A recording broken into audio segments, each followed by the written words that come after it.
Every single day that we wake up, we have been gifted the opportunity of choice. You can choose to be happy or you can choose to be sad. I don't care what your situation is. You should never allow your situation to define who you are as a person. The outside is the physical manifestation of what goes on inside the brain. Things do not just happen. No one just rear-ends your car. You don't just become broke. Broke is a mindset. Things don't just happen. Your pocketbook is not just below balance or on zero. You're not just overweight, just by chance you're just overweight. Things don't just happen. Your words can trip you. What you say can cause you to stumble. It can keep you from your potential. You're not snared by what you think. Negative thoughts come to us all. When you speak them out, you give them life. That's when they become a reality. When you say, I'll never get back in shape, it becomes more difficult. You just made it harder. When you say, I never get any good breaks, that stops the favor that was ordained for you. If you say, I'm not that talented, I don't have a good personality, that is setting the limits for your life. That is calling in mediocrity. So the recognition that negative thinking and unhappy states actually do nothing to change anything. If anything, they make it worse.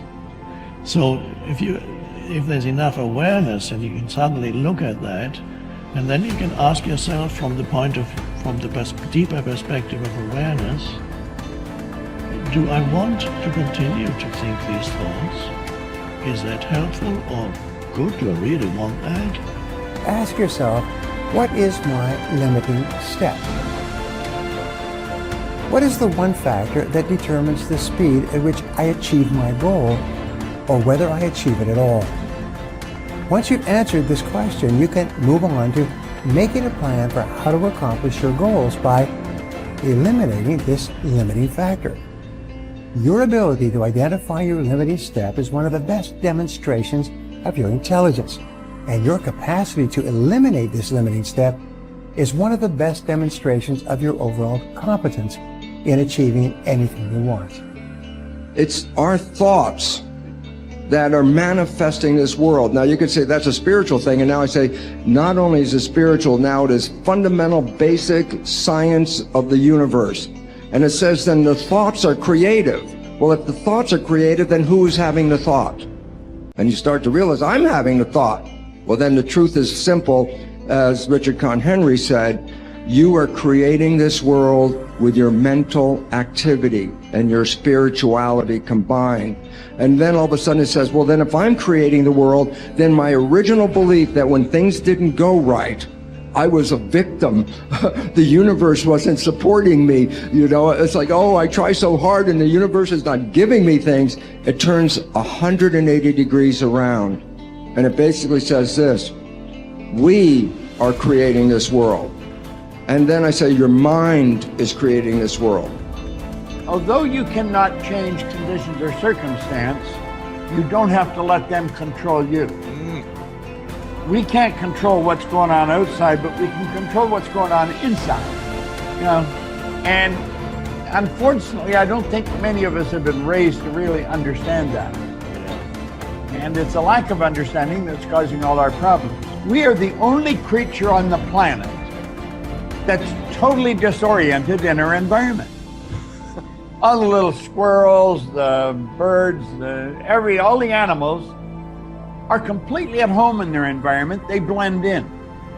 You and I are totally disoriented in our environment. We've been given the mental faculties to create our own environment. However, we go right through school and we've never learned that. We have higher faculties, and the average person has no knowledge of how to operate with them, how to develop them. We have perception, the will, reason, imagination, memory, and intuition. Now, those mental faculties, they're not just words, they're actually mental faculties that we can use to take control over our world and to create the environment that we want. But unfortunately, we grow up, we don't know that. We've been raised to live through by what we see, hear, smell, taste, and touch. Our physical senses. And we've been raised to be controlled by what's going on outside. As little kids, will you listen to what I'm telling you? Will you look at this? And so it's all outside. We get our report card, and that tells us what kind of student we are. But it really tells us where our mind was at for a few minutes 3 weeks ago. Got nothing to do with who we are. So I think we're raised in ignorance, actually. There's a very small percentage of the population that have a reasonably clear understanding of who they are and what they're capable of doing. But the ones that do are in the minority. People think that the purpose of memory is to remember the past. And that's not the purpose of memory. The purpose of memory is to extract out from the past lessons to structure the future. And that's the purpose of personal memory. And so you're done with a memory when you've extracted out the information that you can use to guide yourself properly in the future. So if you have a traumatic memory, for example, that's really obsessing you, if you analyze that memory to the point where you figured out how you put yourself at risk and you can determine how you might avoid that in the future, then the emotion associated with that goes away. So memory has a very pragmatic function. And cultural memory is the same thing, is that we need to extract out stories from our past that structure our future. And we need that because, well, first of all, if you don't have a purpose, let's say, it isn't that your life becomes neutral in a meaningless sense. It's that your life becomes characterized by unbearable suffering, because the baseline condition of life is something like unbearable suffering. And what you have to set against that is a noble and worthwhile purpose. And hopefully your determination of that purpose is buttressed to some degree by the wisdom of the past, because you can't conjure something like that up on your own. And if you provide people with nobility of purpose, then they can tolerate the suffering of existence without becoming entirely corrupted by it. And cultures that don't do that, it isn't even so much that they die, it's that cultures that don't do that are dead. They're done. They don't have a story anymore. They don't have a call to adventure. And then, well, then everyone suffers stupidly as a consequence. It's a very bad thing. So Churchill made the same observation that many of the great psychologists and philosophers made in the early part of the 20th century. It's like, bring the story forward and propagate it and make it the most noble possible story. And then you motivate people to transcend themselves, which they need to do.